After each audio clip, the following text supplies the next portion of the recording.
Hi hello ಎಲ್ಲರಿಗೂ ನಮಸ್ಕಾರ. Simple recipes and life style ಚಾನಲ್ಗೆ ಸ್ವಾಗತ.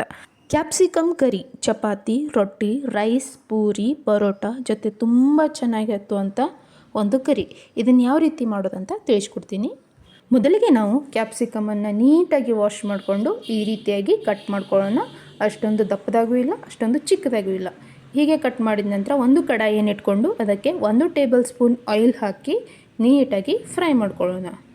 ಈ ವಿಡಿಯೋ ನಿಮಗೆ ಇಷ್ಟ ಆದರೆ ಲೈಕ್ ಮಾಡಿ, ಶೇರ್ ಮಾಡಿ, ಸಬ್ಸ್ಕ್ರೈಬ್ ಆಗಿ.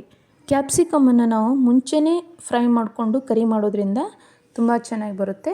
ನೋಡಿ, ಈಗ ಫ್ರೈ ಆಗಿದೆ ಇದು ಕ್ಯಾಪ್ಸಿಕಮು. ನಾವು ಸಪ್ರೇಟಾಗಿ ತೆಗೆದಿಟ್ಕೊಳ್ಳೋಣ. ಇದಕ್ಕೆ ಕರಿಗೆ ಮಸಾಲವನ್ನು ರೆಡಿ ಮಾಡ್ಕೊಳ್ಳೋಣ. ಒಂದು ಕಡಾಯಿಯನ್ನು ಇಟ್ಟುಕೊಂಡು 2 ಟೇಬಲ್ ಸ್ಪೂನ್ ಶೇಂಗಾ ಬೀಜ ಹಾಕಿ ಹುರಿದುಕೊಳ್ಳೋಣ.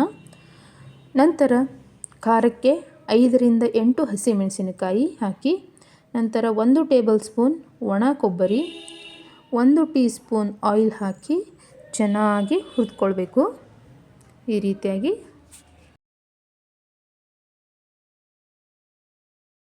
1 ಟೇಬಲ್ ಸ್ಪೂನ್ ಬಿಳಿ ಎಳ್ಳು, 1 ಟೀ ಸ್ಪೂನ್ ಧನಿಯಾ ಕಾಳು ಹಾಕಿ ಚೆನ್ನಾಗಿ ಹುರಿದುಕೊಳ್ಬೇಕು. ಹಾಕಿದ ಎಲ್ಲ ಮಸಾಲೆಗಳು ನೀಟಾಗಿ ಹುರಿದುಕೊಂಡ ನಂತರ 2 ಏಲಕ್ಕಿ, ಅರ್ಧ ಸ್ಪೂನ್ ಜೀರಿಗೆ, ಸಣ್ಣ ನಿಂಬೆಹಣ್ಣಿನ ಗಾತ್ರದ ಹುಣಸೆ ಹಣ್ಣು ಹಾಕಿ ಹುರಿದುಕೊಳ್ಳಿ.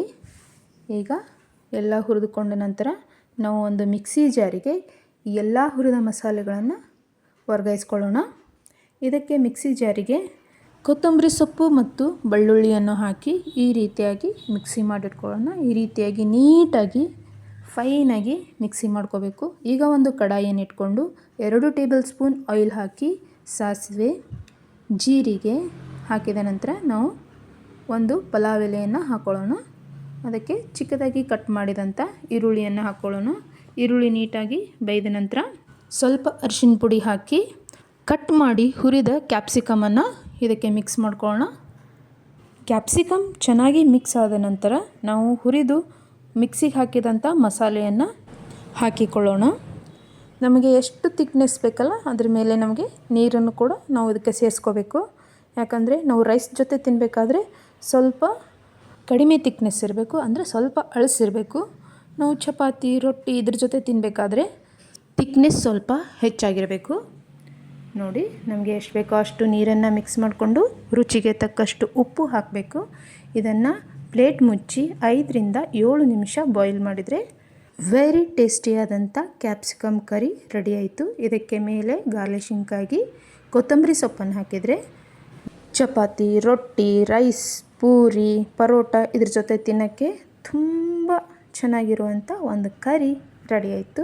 ಈ ಮೆಥಡನ್ನು ನೀವು ಕೂಡ ಟ್ರೈ ಮಾಡಿ ಮನೆಯಲ್ಲಿ. ಕ್ಯಾಪ್ಸಿಕಮ್ ಕರಿ ಯಾವ ರೀತಿ ಆಯ್ತಂತ ನನಗೆ ಕಮೆಂಟ್ ಮಾಡಿ. ಈ ವಿಡಿಯೋ ನಿಮಗೆ ಇಷ್ಟ ಆಗಿದ್ದರೆ ಲೈಕ್ ಮಾಡಿ, ಶೇರ್ ಮಾಡಿ, ಸಬ್ಸ್ಕ್ರೈಬ್ ಆಗಿ. Thank you for watching.